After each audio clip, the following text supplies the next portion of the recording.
Oi, pessoal! Dando início ao nosso curso de esterilização de materiais, nós iremos agora entrar no nosso quinto módulo. Iremos abordar o tema esterilização. O que é esterilização? É um processo de destruição de todas as formas de vida microbiana, ou seja, bactérias na forma vegetativa, na forma esporulada, que são os esporos, a totalidade dos fungos, dos vírus, mediante a aplicação de agentes físicos ou então agentes químicos. Quais são os tipos de esterilização que a gente costuma ver?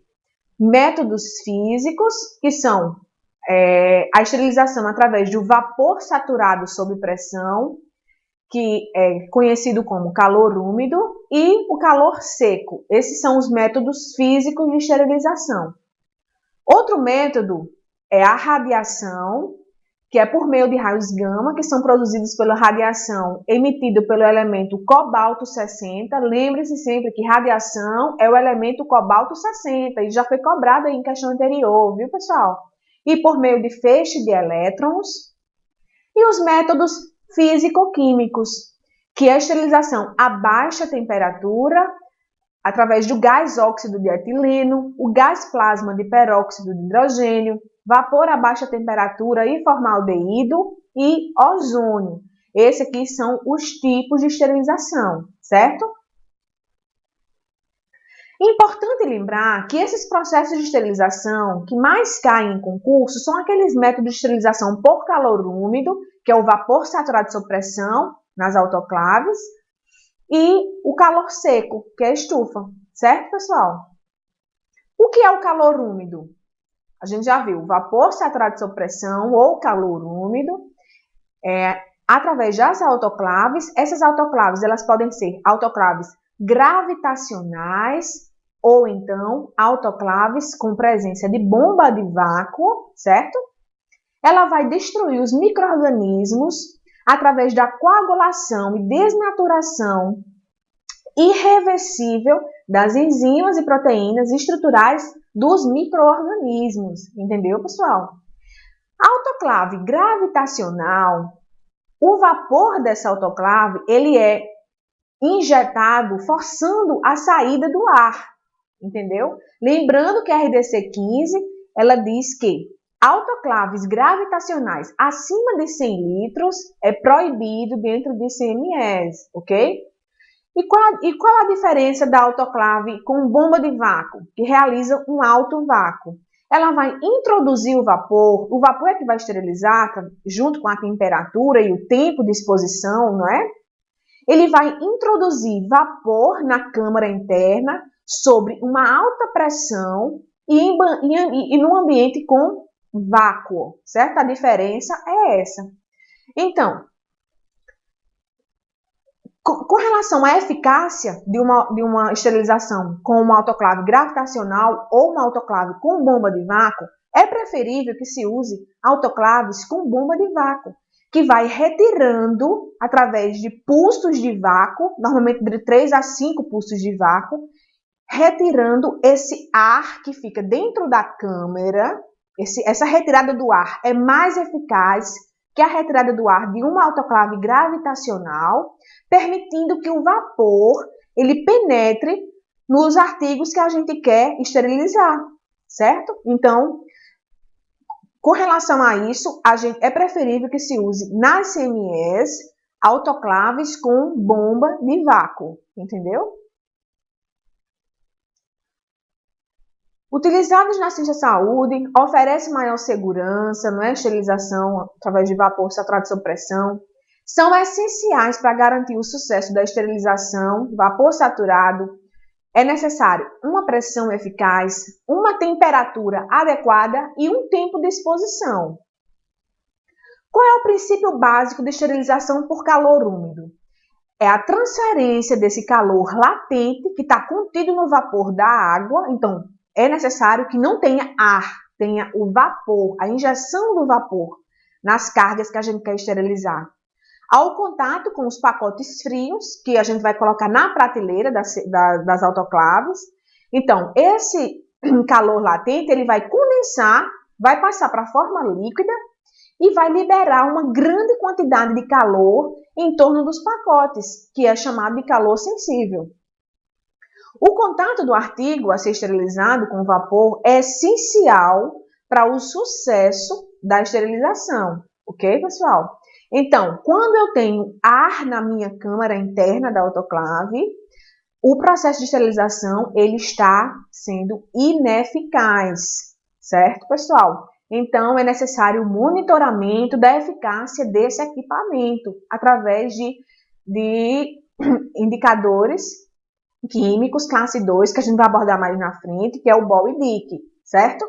Lembrando que o Ball e Dick eu só realizo em autoclaves que tenham bomba de vácuo. Autoclaves gravitacionais não tem como eu medir essa remoção do ar, ok? Quais são as vantagens e as desvantagens do calor úmido? A vantagem do calor úmido, que é o vapor saturado sob pressão, é um rápido aquecimento e a penetração do calor em artigos têxteis. Ele destrói todos os esporos em curto período de exposição.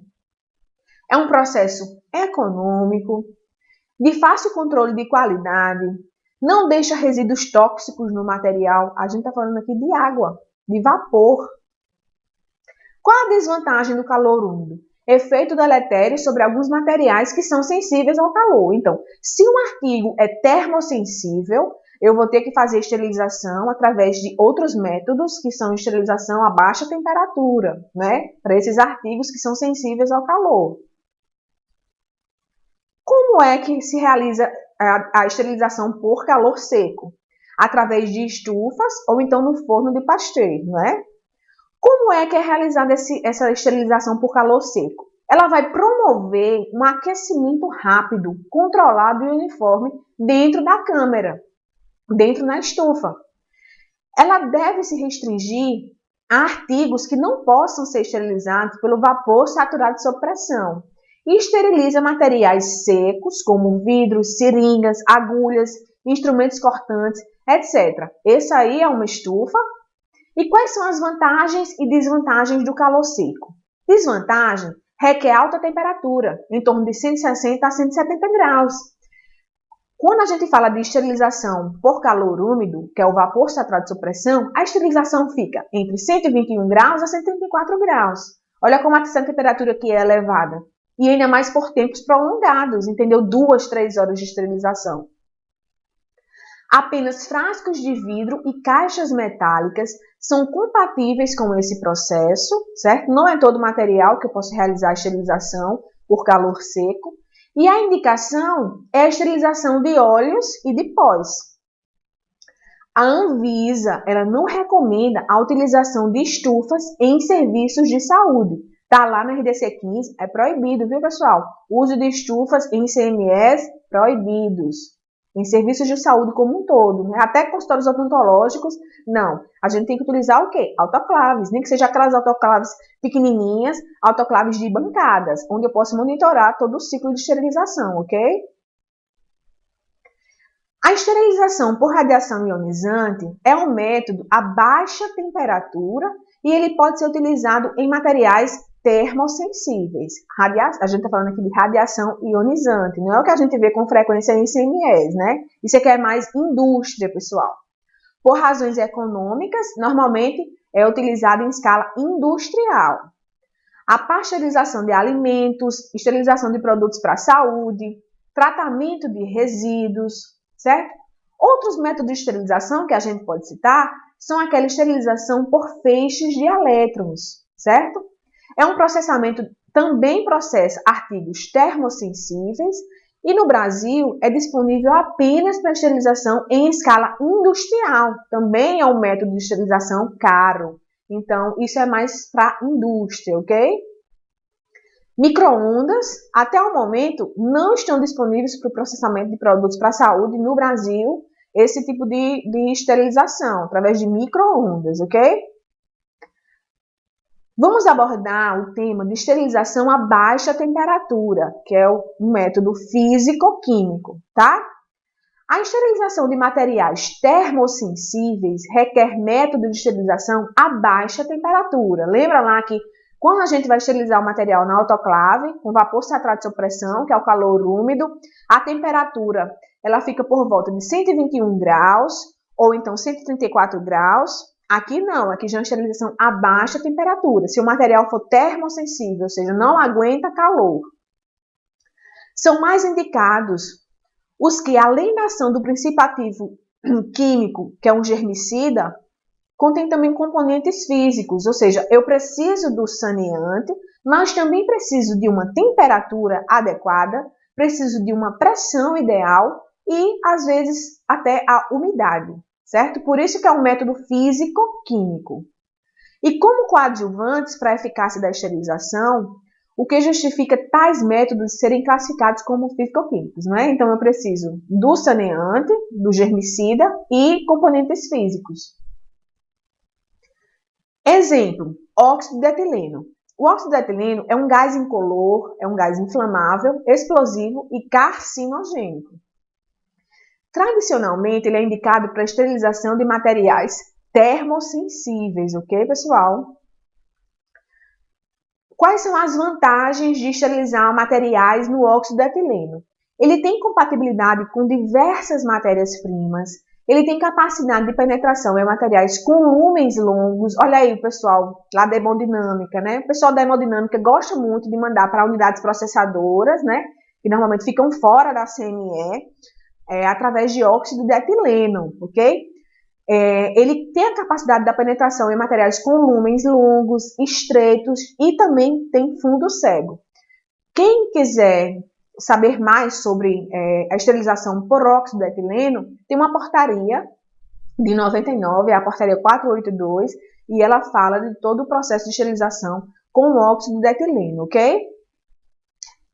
Esterilização por vapor a baixa temperatura e formaldeído é um outro tipo de esterilização a baixa temperatura, para aqueles materiais que são termossensíveis.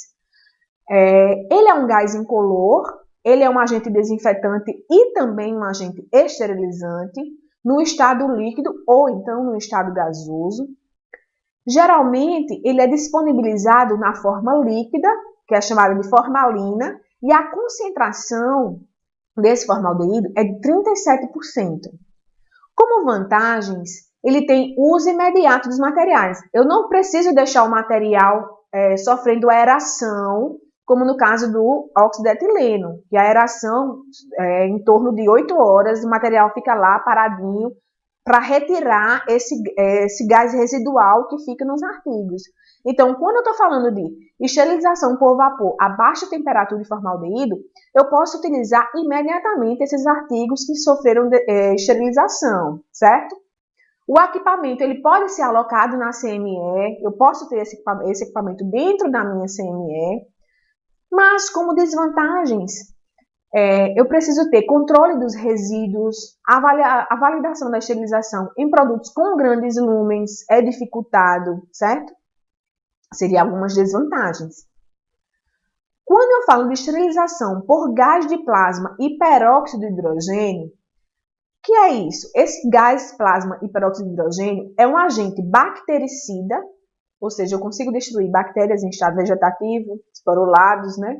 Virucida, fungicida e em pequenas concentrações e temperaturas. Então, eu utilizo esse tipo de esterilização para meus materiais, meus artigos que são termossensíveis, certo? E o plasma, ele é o quarto estado da matéria.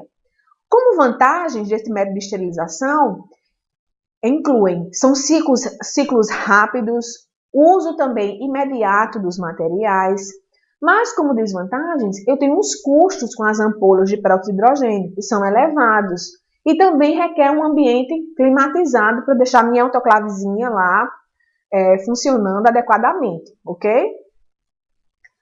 Quando eu falo de esterilização por ozônio, o ozônio ele é compatível com uma gama de materiais que são utilizados na assistência à saúde, mas não é disponível aqui no Brasil. Esterilização pelo método químico. São os líquidos, pessoal, são os saneantes. Imersão manual. Lembra da RDC8 que a gente comentou? RDC8 de 2009. Estiveram por um longo tempo à disposição dos serviços de saúde para esterilização de materiais críticos, principalmente aqueles materiais que serviriam para cirurgias por videolaparoscopia, lembra? São métodos automatizados. Esses métodos, por serem automatizados, eles são mais seguros quando feita a comparação, né? Então, a imersão manual não é automatizada, então, por isso também que ele deixou de ser utilizado, porque os métodos automatizados, eles são os métodos que são mais seguros quando a gente vai comparar com o método de imersão manual, pode ter muita falha humana, e pelo aumento do controle que pode exercer sobre os erros humanos nos métodos automatizados. Então, isso aí está claro. Por isso que a imersão manual, ela deixou de ser utilizada aqui no Brasil, proibido de acordo com a RDC 08 de 2009.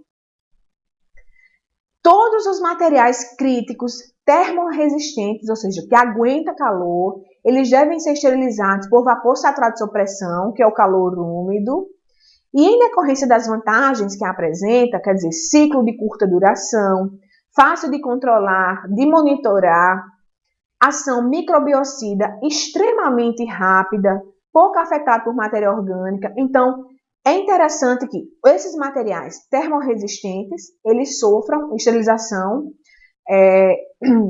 por calor úmido, que é o vapor saturado sob pressão, ok, pessoal? Aqui eu estou mostrando para vocês um informe técnico da Anvisa que esclarece a RDC 33 de 2010. Proibido o registro de agente esterilizante para aplicação sobre a forma de imersão, sejam eles à base de glutaraldeído, ácido peracético ou qualquer ativo. As únicas exceções são o registro de esterilizantes para uso exclusivo em dialisadores e linhas de hemodiálise. Então, esterilização química manual, né, que é a imersão manual, eu só posso utilizar para dialisadores e linhas de hemodiálise. Em qualquer outro artigo, não. E aquelas para uso exclusivo em equipamentos que realizam esterilização por ação físico-química, ambos que são devidamente registrados na Anvisa. E imersão manual apenas em dialisadores e linhas de hemodiálise. Se eu vou utilizar saneantes para sofrer esterilização, realizar esterilização de materiais, essa esterilização com saneantes, ela deve ser uma esterilização físico-química, certo? Um dos requisitos da RDC 35 é que os esterilizantes e os desinfetantes de alto nível, eles tenham eficácia comprovada frente a diversos micro-organismos, incluindo aí, a Mycobacteria marciliense, que é a que houve o surto lá em 2008, 2009. Como alguns produtos não demonstram eficácia frente a esse último, os respectivos registros foram cancelados de acordo com o previsto no artigo 4 da RDC 33 de 2010, ok? Por isso que esses saneantes, eles têm que ter no rótulo que eles são desinfetantes de alto nível, ok, pessoal? Esse foi nosso conceito sobre esterilização e no próximo módulo nós iremos abordar questões voltadas sobre esterilização. Muito obrigada!